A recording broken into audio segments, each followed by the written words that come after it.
Assalamualaikum warahmatullahi wabarakatuh. Alhamdulillah rabbil alamin. Wassalatu wassalamu ala asyrafil anbiya'i wal mursalin sayyidina Muhammad wa ala alihi washabbihi. Rabbi shrah li sadri wa yassir li amri wahlul min lisani yafqahu qawli. Alhamdulillah, bersyukur kita kepada Allah SWT atas limpahan rahmat dan kasih sayang Allah. Allah telah pilih kita nombor satu ni, kita boleh solat fardu maghrib secara berjemaah. Berkali-kali dah saya sebut, kalau kita solat seorang maghrib tu 3 rakaat, 3 rakaat lah pahala kita ni lah. Tapi kalau kita sembahyang berjemaah 3 darab dengan 27 berapa dah? 3 darab 7 berapa? 30 darab 3 90 tolak 3 darab 90 tolak 84. Nah, 84 seolah kita solat 84 rakaat sembahyang maghrib. Dah sembahyang isyak lagi banyak. Seolah kita sembahyang 108 rakaat dah. Kita sembahyang isyak tu seolah kita sembahyang 108 rakaat. Berbanding kita sembahyang seorang 4 rakaat. Oleh sebab itu, sekurang-kurangnya kita solatlah berjemaah. Alhamdulillah. Okey. Selepas tu kita kena ingatlah kehidupan dunia ni sementara lah. Kita 2-3 hari sebelum ni nak kes Airbus Express dah. Sekaligus mati 15 orang. Ada 5 orang lagi ternak dah. Tak tahulah hidup ke tak boleh hidup dah. Jadi ramainya kita tengok 2-3 hari ni orang yang muda dah. Pelajar kita ada mati aksiden motor. 2 orang mati. Bekas pelajar kita. Ada OJT, ada bekas pelajar kita mati. Nah.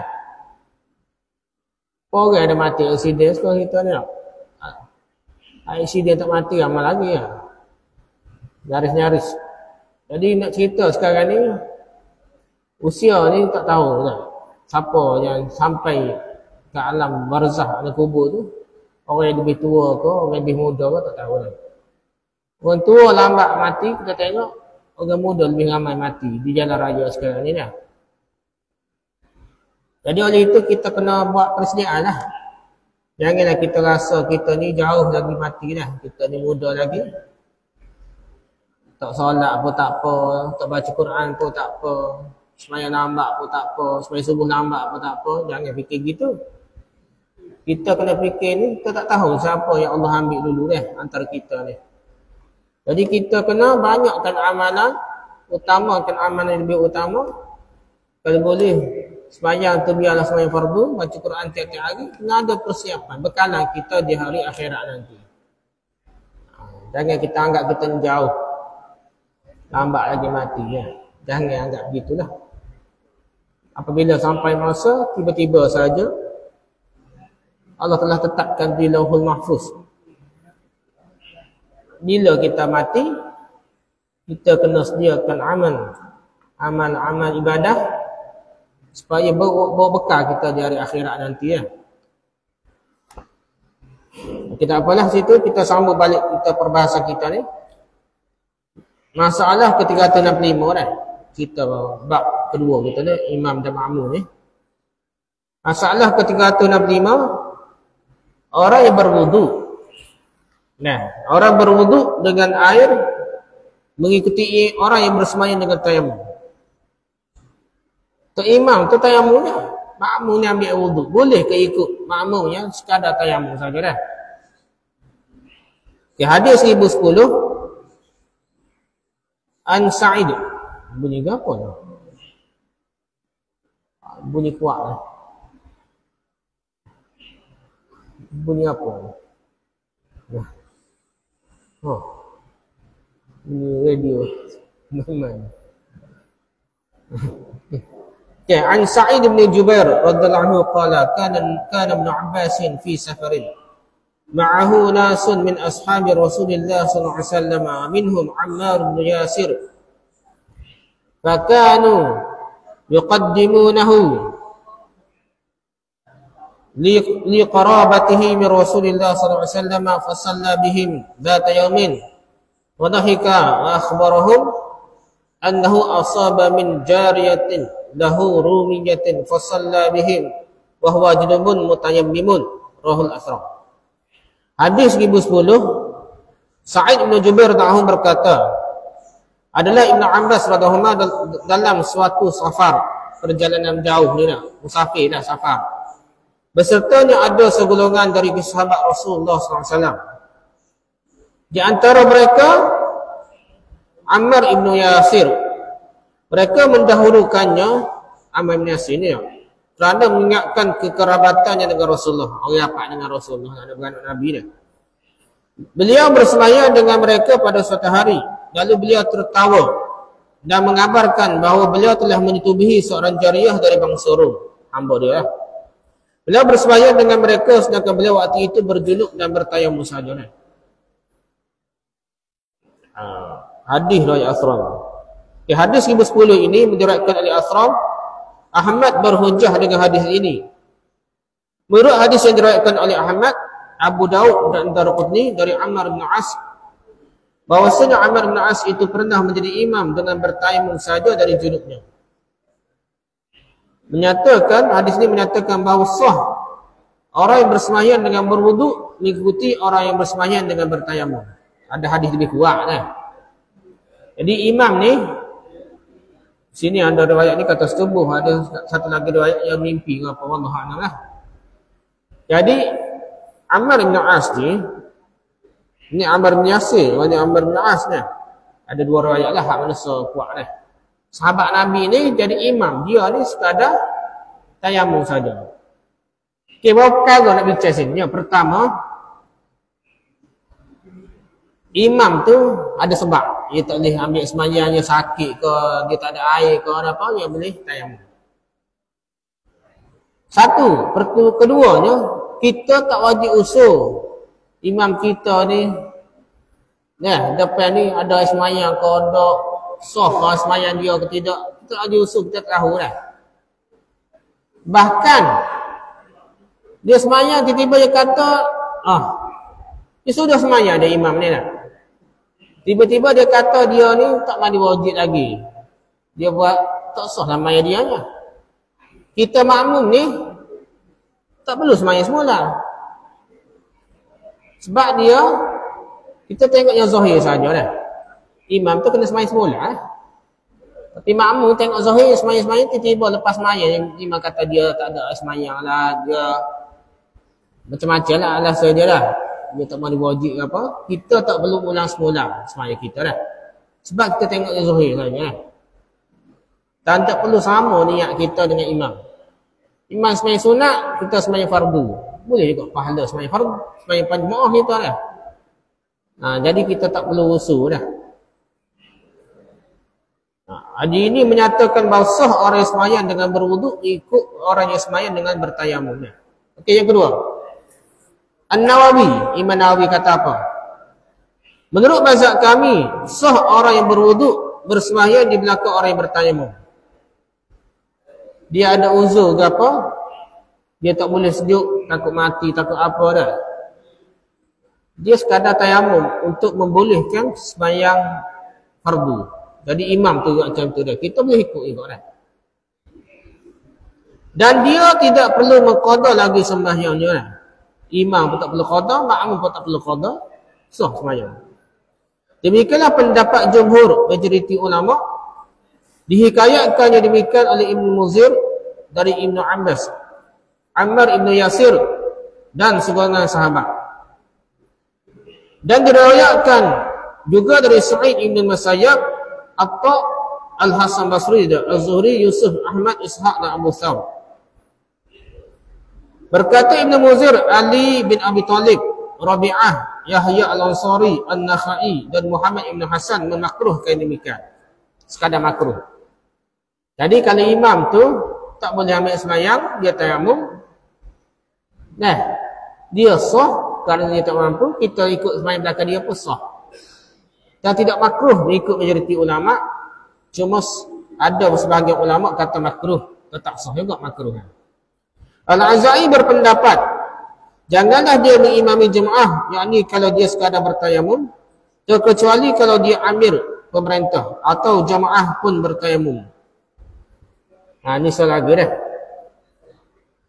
Ikut ramai dulu, ketua ni kena jadi imam dah. Perdana Menteri ke agung ke, raja ke, pengaruh ke. Dah. Jadi ketua ni, MPP, ketua MPP ke apa, semua ni ketua ni dia ada hak untuk jadi imam. Dia lebih diutamakan jadi imam. Dah. Tu keadaan asal dia lah. Sampai kan ulama yang kata makruh ke tak boleh, dibenarkan. Apabila dia ketua, dia tayamum, tak ambil semaya, tayamum, tetap sah dah. Jangan ada usul lah. Kita kena maafkan. Para ulama menetapkan dengan ijma' sepakat.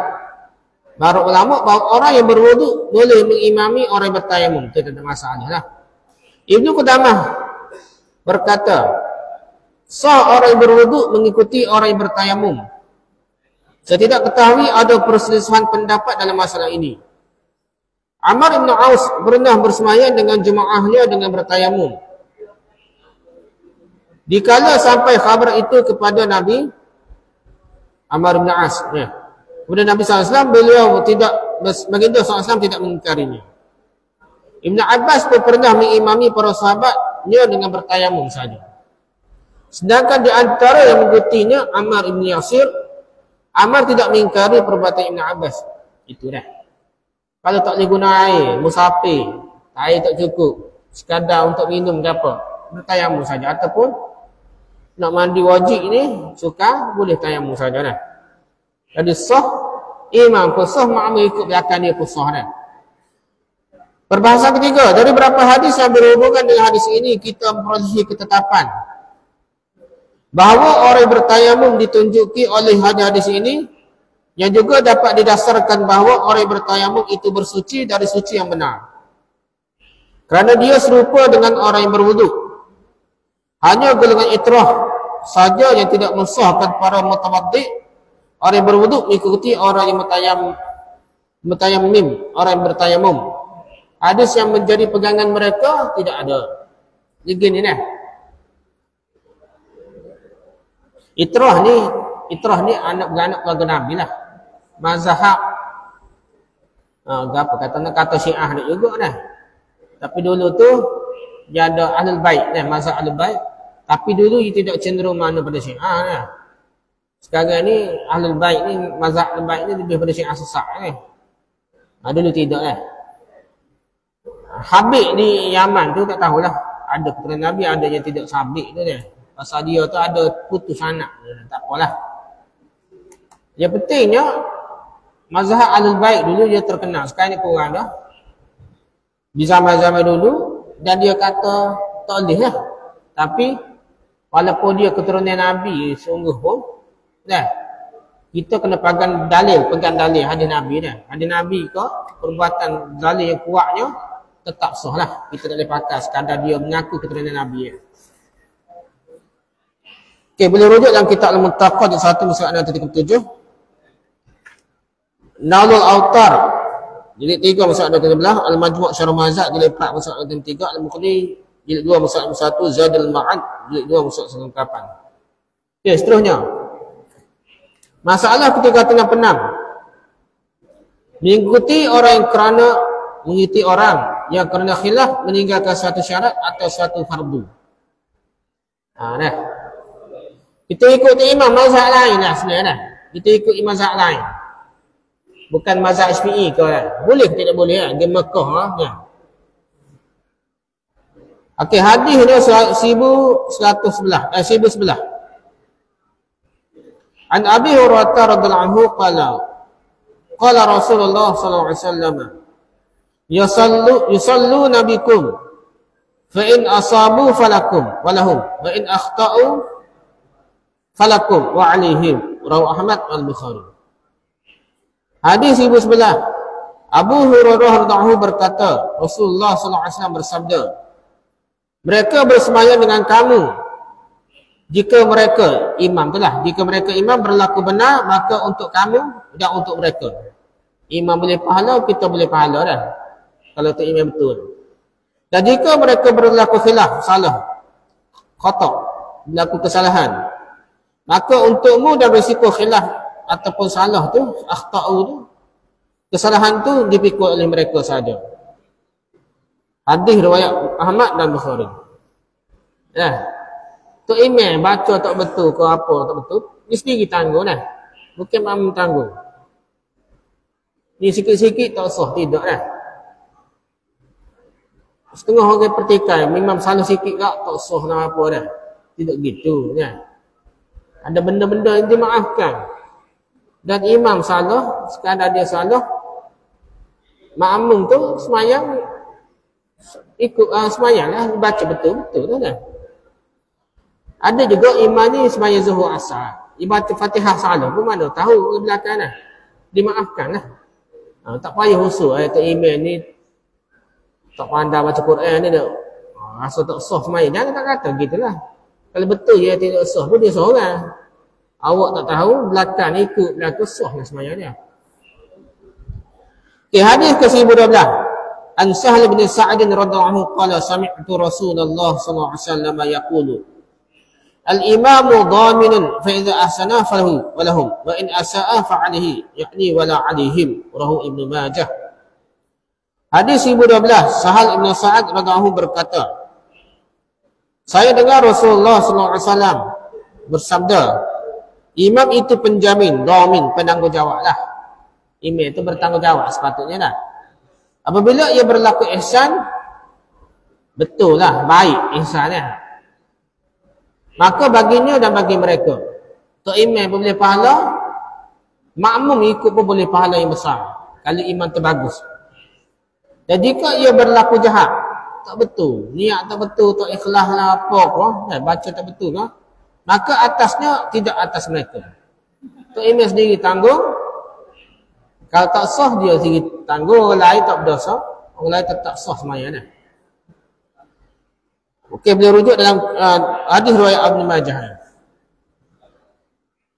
Okey, perbahasan pertama, hadis 11 diriwayatkan oleh Ahmad dan Bukhari.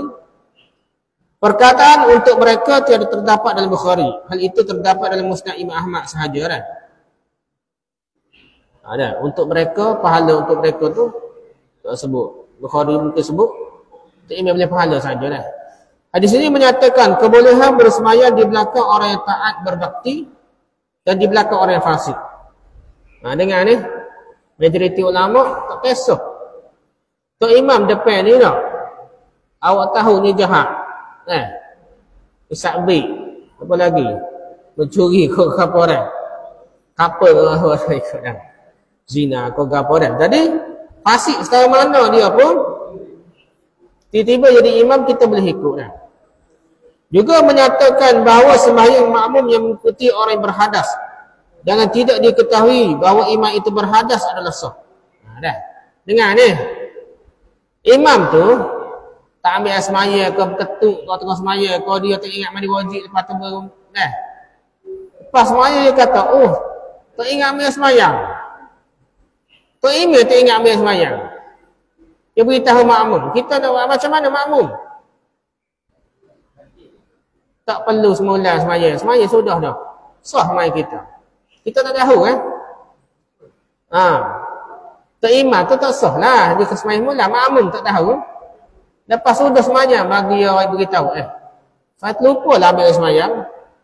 Awak makmum perlu semaya semula? Tak perlu dah. Faham tak? Kena faham. Jadi kita tak perlu usul dan kita tak tahu dah. Ada dulu orientalis apa Snot Hangroji, awak baca belajar sejarah. Ingat siapa yang belajar sejarah? Snot Hangroji, pernah dengar nama ni? Tak pernah dengar. Snot Hangroji, tak tahu. Dia ni antara ejen spy. yang telah merancang untuk jajah Malaysia ni dan Indonesia ni. Senang anggeroja dah. Spy Indonesia gitulah. Jadi dia belajar di Mekah, masuk Islam belajar Mekah, mari Malaysia, mari Indonesia ke Malaysia jadi tok imam bertahun-tahun. Dia nak kaji, sebelum dia jajah nak kaji umat Islam kan. Jadi spy. Lepas tu balik negara dia jadi kafir semula kan. Tadi orang ikut belakang dia, sah tak sah? Sah lah. Walaupun dia munafik kan. Murtad apa tu ke apa dah. Kau dah faham? Imam itu sendiri wajib mengulangi semula sembahyangnya. Tetapi makmum tidak wajib ulang semula sembahyangnya. Dan menunjukkan pula kepada sah mengikuti orang yang mencederakan sesuatu dari sembahyangnya. Kita sah. Sembahyang imam tak sah pun kita sah. Rukun ataupun bukan rukun. Apabila makmum sendiri menyempurnakannya. Kita sendiri betul. Kita ambil sembahyang. Kita rokok betul, sujud betul. Imam tak betul dah. Yang tak sahnya imam. Hadis 1012 diriwayatkan oleh Ibn Majah. Di dalam sanad hadis ini ada seorang perawi yang dhaif. Didaifkan oleh An-Nasa'i. Akan tetapi Imam Ahmad meriwayatkannya dari Abu Hurairah dengan isnad sanad yang sahih. At-Tabrani meriwayatkan juga dari Abu Umamah Al-Bahili. Menurut Al-Haythami dalam Majma'uz Zawaid, kita adihlah, seluruh perawinya siqah, kepercayaan. Diriwayatkan oleh Malik bahawa Sayyidina Umar pernah bersembahyang subuh dengan jemaah. Kemudian beliau pergi ke kebunnya di Al-Jaraf. Maka di sana barulah beliau mendapati mani di kainnya. Dan berkatalah beliau, kami dikala makan lemak daging lembutlah urat kami. Kemudian beliau mandi dan membersihkan mani di kainnya serta mengulangi sembahyangnya semula. Tanpa beritahu pada orang lain. Nah, jadi gini cerita dia. Umar Al-Khattab, dengar ni. Umar jadi imam. Lepas semaya tu, dia baru tahu. Dia ni ada mani lah dah. Maksudnya mimpi ke apa mana tu lah. Dia pun mandi wajib, dia pun semaya seorang dia. Dia tak suruh ke orang lain, makmum tu semaya semula. Faham? Jadi, imam tak sah semayang. Tapi makmum sah semayang. Tak perlu ulang semula. Faham tak? Dia faham situ dah. Ad-Daraqutni meriwayatkan dari jalan yang lain dengan lafaz yang maknanya, sesungguhnya Umar Al-Khattab bersemayam dengan jemaah dalam keadaan berjunub. Tadilah. Beliau mengulangi sembahyangnya dengan tidak menyuruh para makmum yang lain mengulangi lagi sembahyangnya. Jadi makmum, imam tu semayang, lepas semayang baru tahu. Tak ada air semayang ke, tak mandi wajib ke, ada najis ke. Lepas semayang baru tahu, ada najis saya ni tak. Jadi makmum belakang dia tu, adakah perlu semayang semula? Tak perlu semayang semula, sah dah. Jadi Umar tak suruh sahabat yang lain semayang semula dah. Juga demikianlah ada diriwayatkan oleh Bahaqi dari Utsman dan dari Ibnu Umar. Utsman apa begitu, Ibnu Umar apa macam Umar lah, serupa. Al-Hazami meriwayatkan yang demikian dalam Majma'uz Zawaid dari Ali dengan lafaz yang maknanya Rasulullah SAW bersembahyang kemudian pulang ke rumahnya. Sejak itu baginda datang lagi senang diri kepadanya menitik air, lalu bersembahyang lagi dengan kami.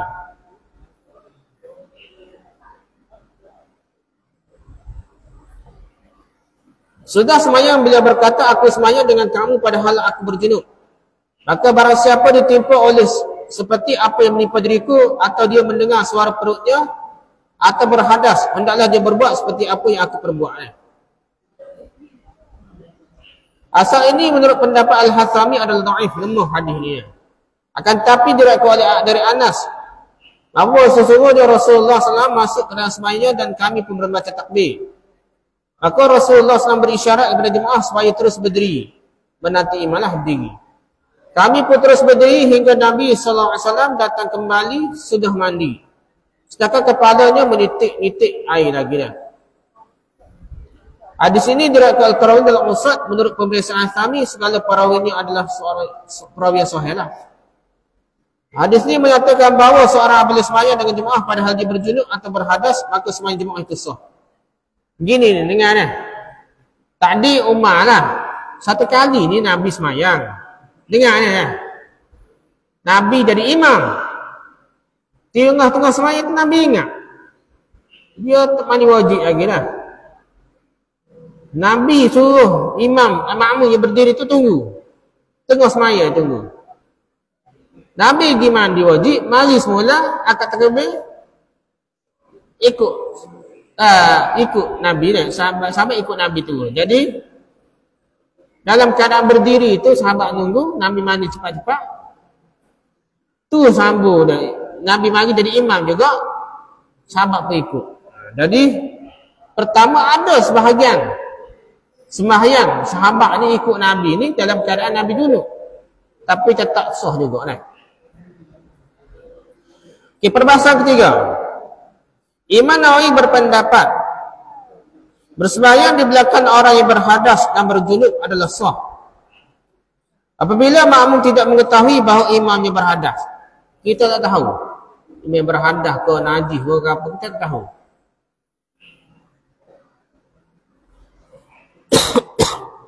Maka sahlah sembahyang makmum belakang dia.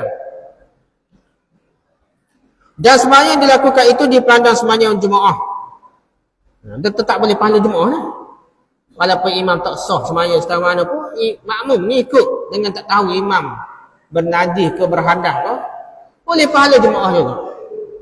Demikianlah nas Imam Syafi'i dalam Al-Umum, kitab Al-Umum Syafi'i. Jikalau nyata imam jemaat berhadas dan bilangan 40 cukup dengan selainnya, maka jemaat para makmum dipandang sah.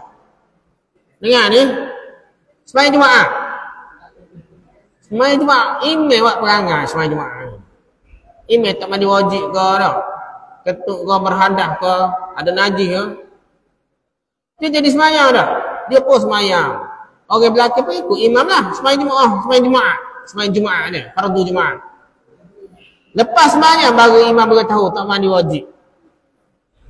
Adakah sembahyang jemaah ia sah? Sah ke sembahyang jemaah? Sah lah mengikut ni, ya sah kata ni. Imam Syafi'i dalam kitab ilmu kata sah. Maka jemaat para makmum dipandang sah.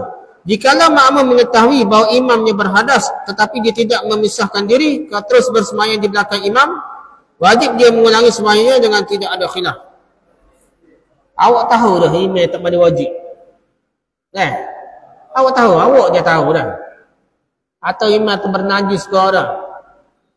Tak buat kaki ke, kecing ke, gapo, begok tak basuh dia dah. Kan? Awak tahu imam ni tak cuci ke najis ke, ataupun dia tak mandi wajib dah, tak ambil sembahyang, awak tahu. Awak tak boleh ikut. Orang yang lain tak tahu, ikutlah. Jadi orang lain tak tahu, ikut sah. Awak tahu, ikut juga, tak sah lah. Gitu. Pendapat ini diriwayatkan oleh Ibn Muzir dari Umar, dari Utsman, Ali, Ibn Umar, Al-Hasan Al-Basri, Harb, Abu Thar dan Al-Muzani. Anak murid Imam Syafi'i lah Muzani.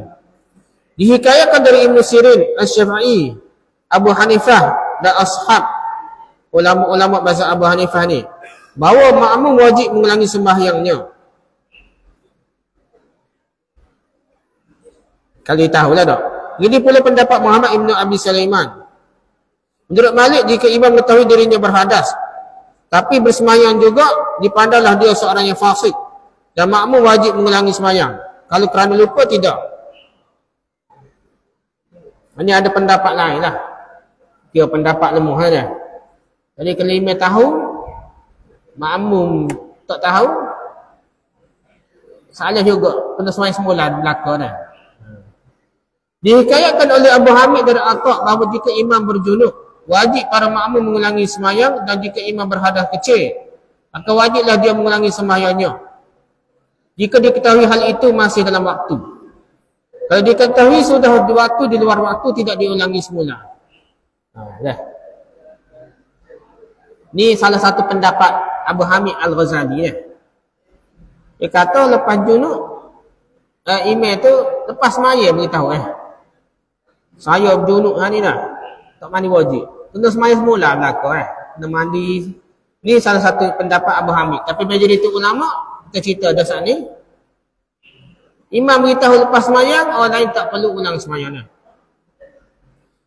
Imam Ghazali ni kata selagi tak habis waktu semayang, lepas main maghrib, imam kata tak ingat mandi wajib, orang lain pun kena semayang semula. Ni pendapat Imam Ghazali lah.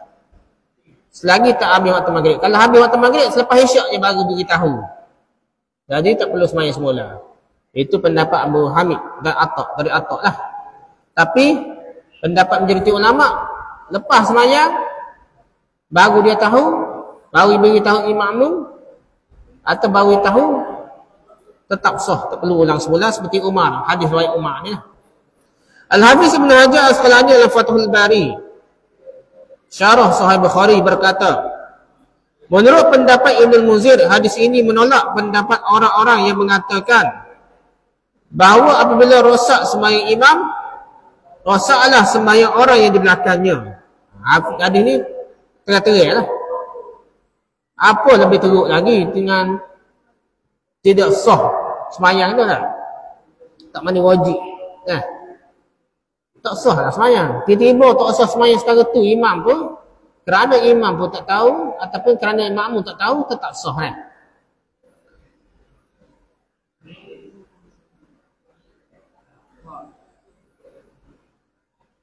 Dan Al-Baghawi dalam Syarh Sunnah berkata, apabila seorang bersemayam dengan suatu jemaah sedangkan dia berjunub atau berhadas, maka sembahyang jemaah itu tetap sah.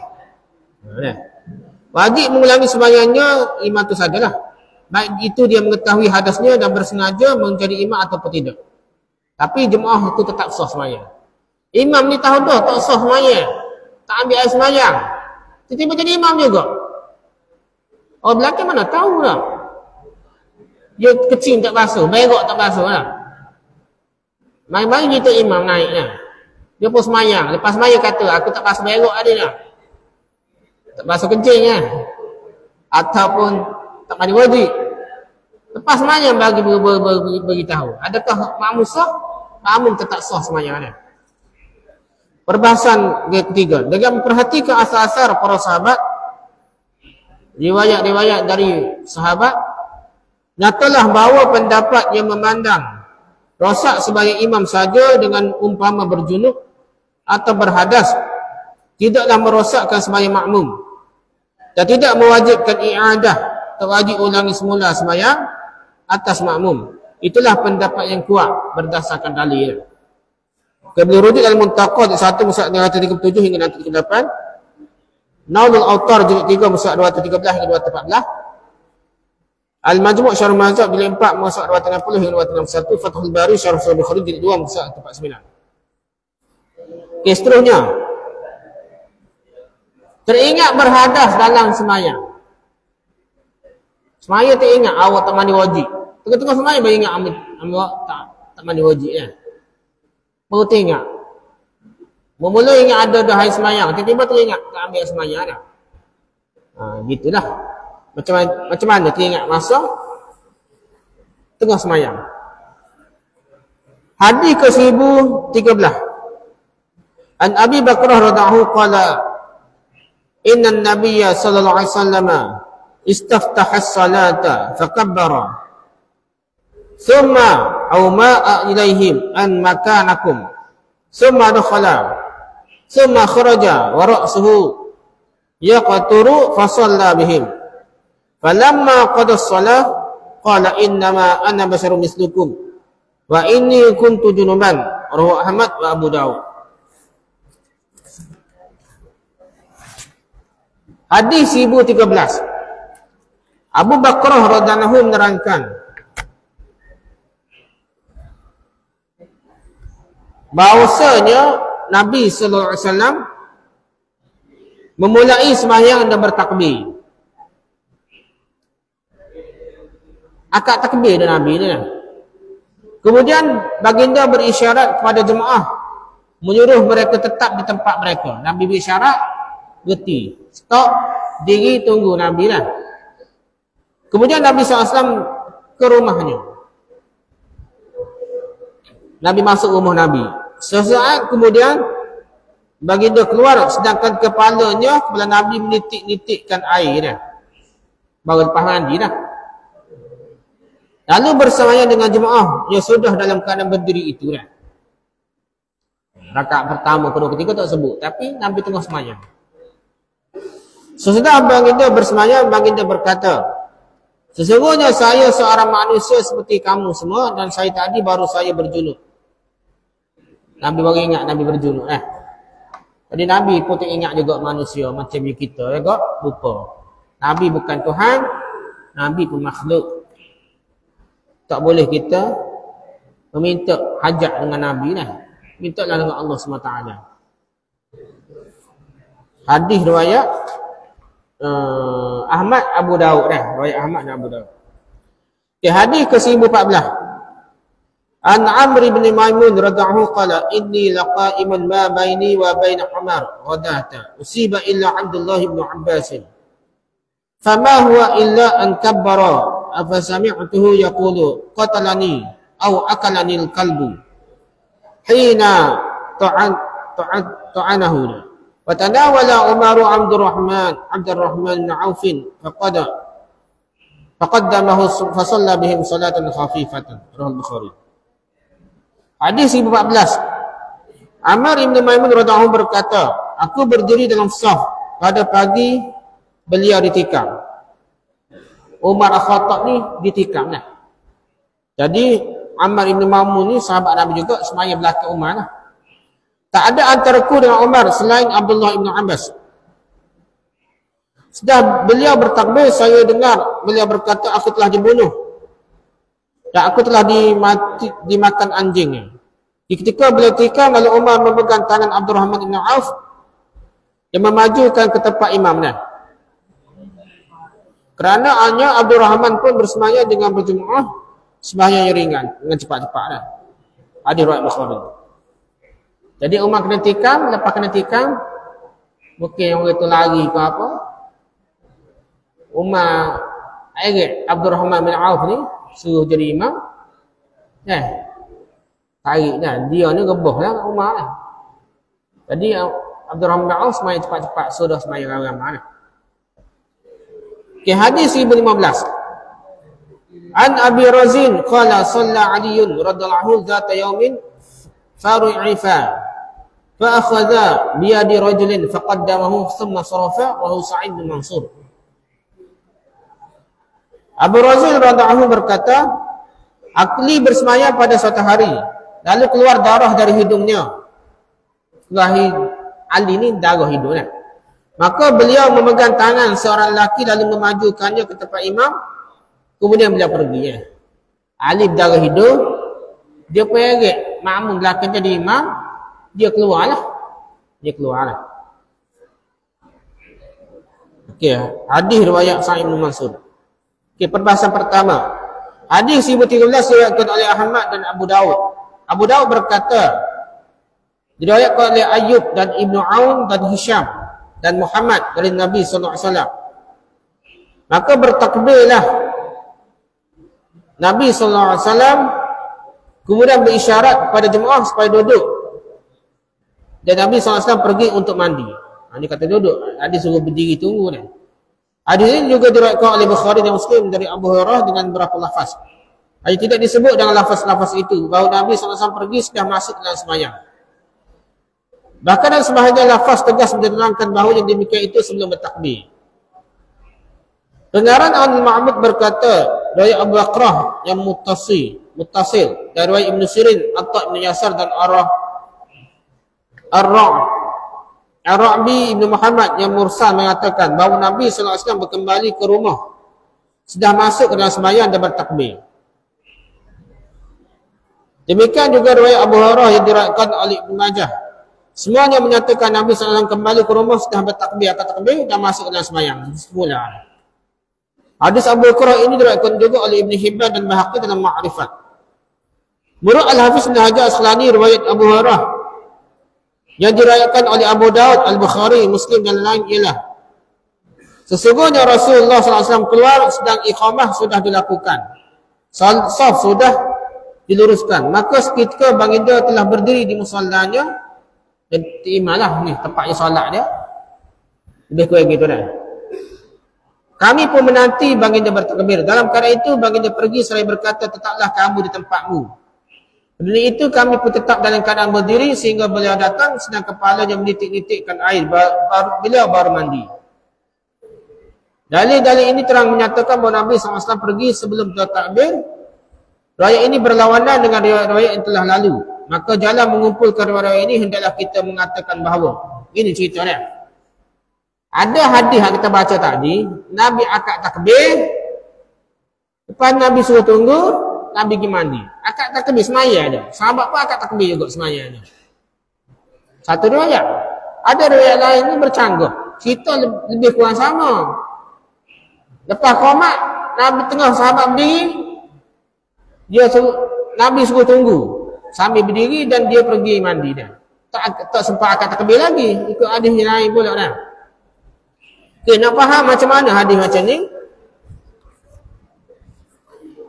Pertama, mengertikan telah bertakbir dengan telah bersiap untuk ihram dan akan bertakbir. Pertama, tak akad takbir sungguh.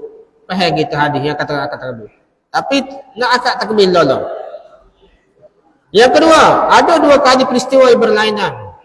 Sekali setelah siap untuk bertakbir dan sekali lagi sesudah masuk ke dalam sembahyang seperti yang telah dinyatakan oleh Al-Qadiyat dan Al-Qurtubi. An-Nawawi menguatkan kemuhtamilan ini, sedangkan Ibn Hibban menegaskan bahawa memang dua kali terjadinya.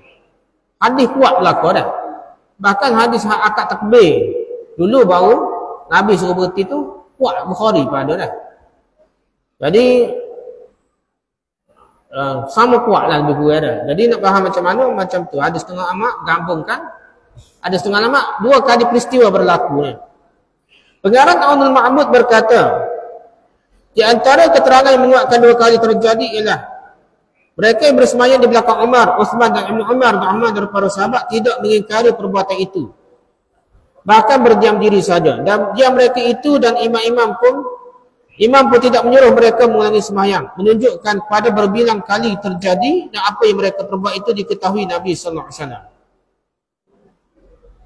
Menunjukkan pada sah takbir ma'mum yang diucapkan sebelum takbir imam dalam kejadian yang serupa ini dan menyatakan kemungkinan Nabi sallallahu alaihi wasallam lupa dalam masalah ibadah untuk mewujudkan suatu aturan atau hukum. Nabi ni Allah jadikan lupa juga supaya kita boleh belajar hukum. Kalau Nabi tak lupa, kita tak tahu. Kalau kita lupa macam mana nah? Tiba-tiba kita beri salam sebelum habis semayang. Semayang Isyak 4 rakaat, kita beri salam rakaat ketiga beri salam. Nak macam mana? Ataupun kita lupa sampai 5 rakaat semayang Isyak. Nak buat macam mana? Kerana Nabi ada dalil hadis Nabi, jadi panduan pada kita. Gitulah. Demikian pula hadis ini menyatakan bahawa air musta'mal adalah suci dan boleh berselang lama antara iqamah dan salat. Serta kebolehan makmum menanti kedatangan imam sambil takbir di ketika perlu dah. Sebagaimana menyatakan kebolehan berbicara antara iqamah dengan salat dan mentakhirkan mandi junub. Masuk insya-Allah. Kayak gini lah. Pertama, Nabi basuh titik air dah. Air musta'mal ni kadang-kadang mazhab Syi'i satu hal, mazhab orang Melayu satu hal lagi. Air tu dia takut, dia waswah-waswah, takut titik lah dah. Ambil semaya titik air jatuh, ambil semaya pula, dia takut kan. Jadi ramai juga ulama dia tak kisah air musta'mal ni dah, guna tak guna. Cuma tak perlulah, tak ada nak ambil sembahyang semula dah. Cuma kalau menitik air tu, menitik atas baju Nabi ni basah mandi, menitik lah. Maksudnya tak timbul istilah air musta'mal tak boleh guna ke najis ke tak molek tak timbul dah. Yang kedua, Kita ni kaedahnya kita tunggu imam kena mari dengar ni. Tak qamat, imam kena ada dulu. Jangan imam tak ada tu qamat. Kita tahu siapa jadi imam atau imam ke depan dah ataupun siapa jadi imam baru kita qamat. Makmum ni bangunnya biar imam ada di depan dah. Kalau imam tak pergi ke depan lagi, makmum tidak secara umumnya tidak wajib, tidak mesti ke depan lah. Kan? Biar tentu ada imam dulu baru boleh bangun diri secara umum. Satu lagi boleh, tiba-tiba ada masalah tertentu, tunggu imam sambil berdiri pun boleh, jarang-jarang lah. Secara asalnya biarlah imam ada dulu baru qamat, baru makmum berdiri dia. Dan boleh mandi junub lewat habis subuh dah. Lewat pun tidak berdosa walaupun puasa bulan Ramadan lah. Sikit lagi sudah kita baca laju lah. Okey, hadis 14 diriwayatkan oleh Bukhari. Hadis ini menyatakan bolehnya imam menggantikan diri kerana uzur yang menghendaki penggantian. Boleh. Para sahabat seluruhnya membenarkan perbuatan Umar. Mereka tidak mengingkarinya. Maka hal itu bererti mereka berijma', bersepakat mengenai kebolehannya. Hadis 1015 diriwayatkan oleh Sa'id bin Mansur dalam sanadnya.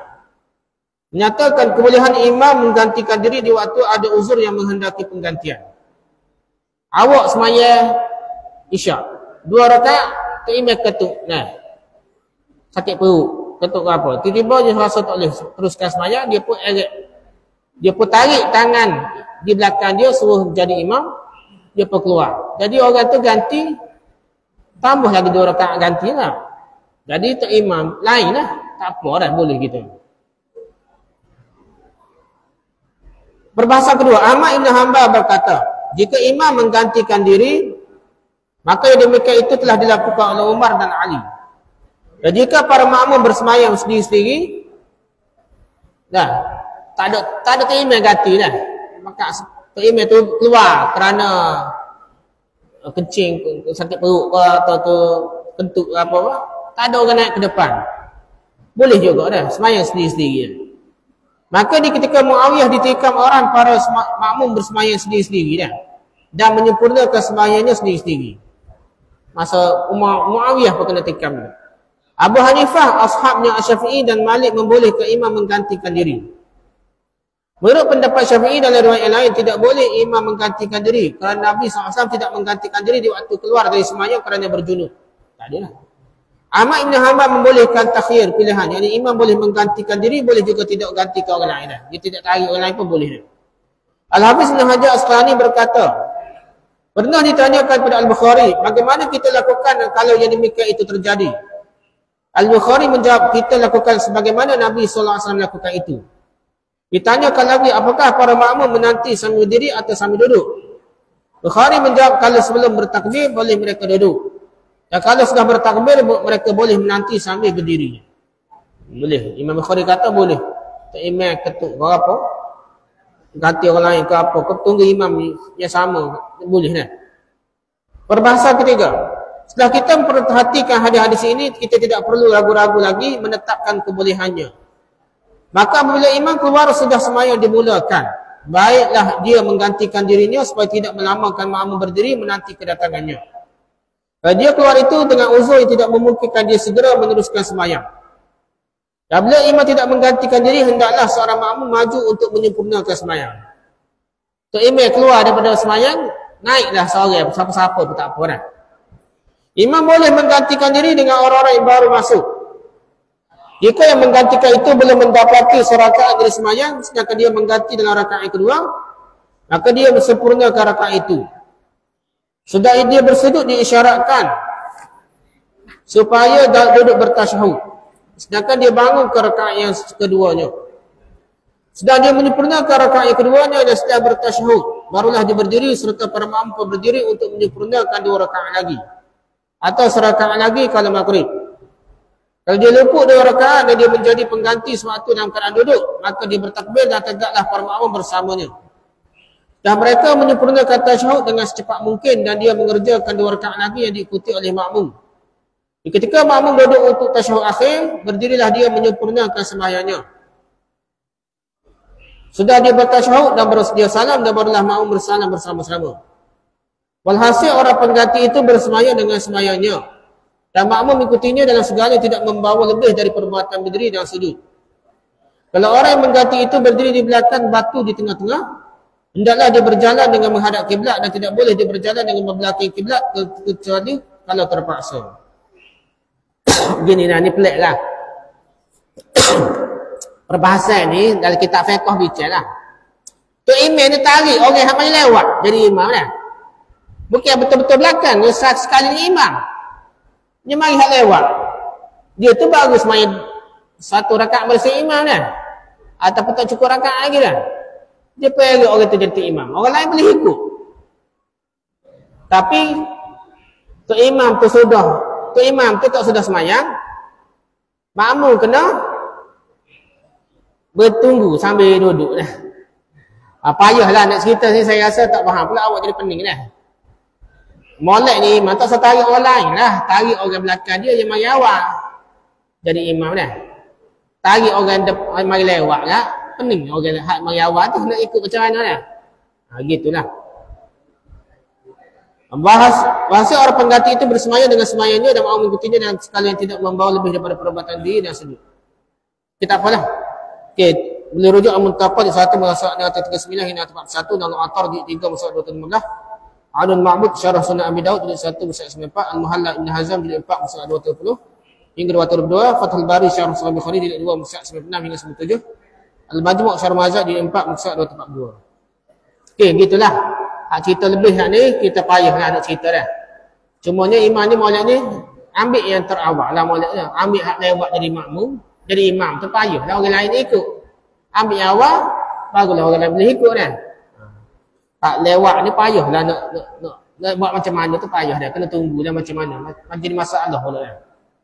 Wallahu a'lam. Subhanakallahumma hamdika subhanakallahumma subhanakallahumma asyhadu an la ilaha illa anta astaghfiruka wa atubu ilaik. Assalamualaikum warahmatullahi wabarakatuh.